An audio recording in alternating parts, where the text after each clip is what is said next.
मेरी ज़िंदगी को यूँ तहस-नहस करके वो चला गया था। मैं इस तरह से अपने कमरे में लेटी थी जैसे किसी का मृत शरीर।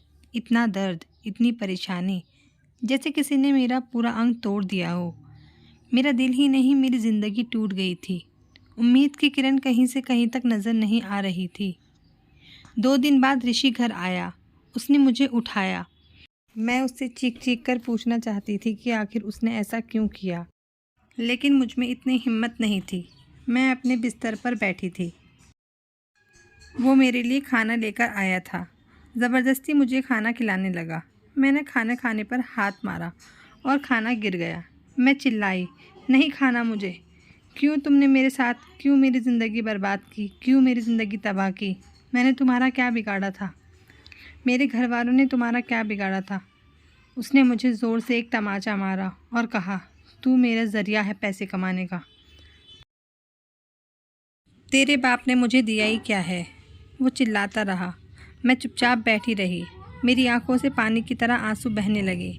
शाम को जब ऋषि सो गया, मैंने सोचा कि उसका फ़ोन उठाकर मैं अपनी माँ को फ़ोन करूँगी। मैंने फ़ोन उठा लिया था और माँ को जैसे ही मैंने फ़ोन लगाया, मुझे कुछ बोलने की हिम्मत नहीं हो रही थी। उसने मेरी आवाज़ सुनी। इतने में ऋषि ने मुझसे फ़ोन छीन लिया और मुझे इतना मारा, जिस्म पर निशान हो गए थे। मेरा पैर बेड से बांध दिया। सुबह में मुझे उठाया और इस तरह करने लगा जैसे कुछ हुआ ही ना हो। मुझे उठाकर बाथरूम ले गया। मैं एक मृत शरीर की तरह थी। वो जहाँ चाहे वहाँ मुझे ले जा रहा था। मेरे दिमाग ने काम करना बंद कर दिया था। मुझे बाथरूम में लेकर मुँह अच्छे से धोने लगा। उसने मुझे दूसरे कपड़े पहनाए, जो कि मेरा नया सूट था। मेरे बाल बांधे और मुझे एक दुल्हन की तरह सजाने लगा।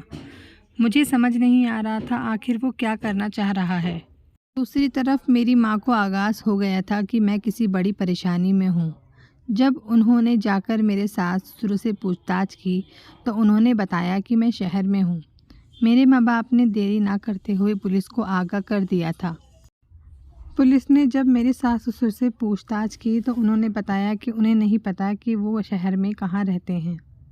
इधर ऋषि मुझे एक घर पर लेकर गया, जहाँ पर एक आदमी से कुछ बात कर रहा था। मैं दूर बैठी थी। मुझे कुछ समझ नहीं आ रहा था कि क्या हो रहा है। आदमी ने ऋषि को मेरे बदले अच्छी रकम दी। ऋषि मुझे वहाँ छोड़कर चला गया। आदमी मेरा हाथ पकड़ा और मुझे अपने घर ले गया। उसके घर में कोई नहीं था। वो रात को मेरे साथ ज़बरदस्ती करता और दिन में मैं उसकी नौकरानी की तरह काम कर रही थी। एक दिन मौका लगते ही मैंने अपनी माँ को फिर से फ़ोन करने का सोच लिया था। जब वह आदमी रात को सो गया, तब मैं चुपके से उसके फ़ोन उठा लिया और अपने पिता का नंबर लगाया। काफ़ी देर तक मैं कुछ बोल नहीं पाई।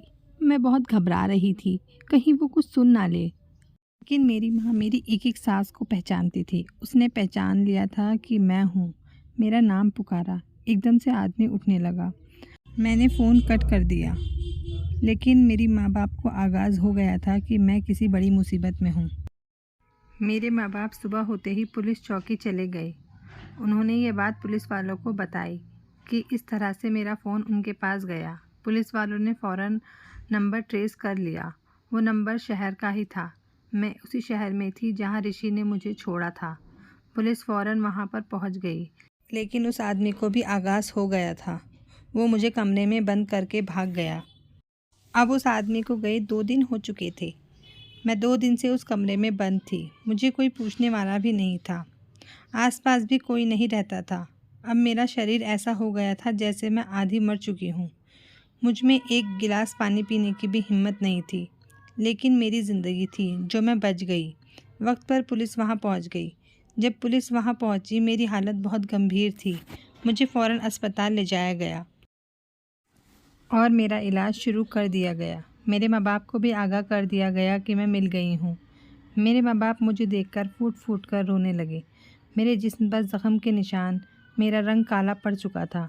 मेरे जिस्म पर सिर्फ हड्डियाँ चमक रही थी। मेरे माँ बाप को भी अपनी गलती का एहसास हो गया था कि उन्होंने मेरी कच्ची उम्र में शादी क्यों की और जब गरीब थे तो दहेज क्यों नहीं दिया।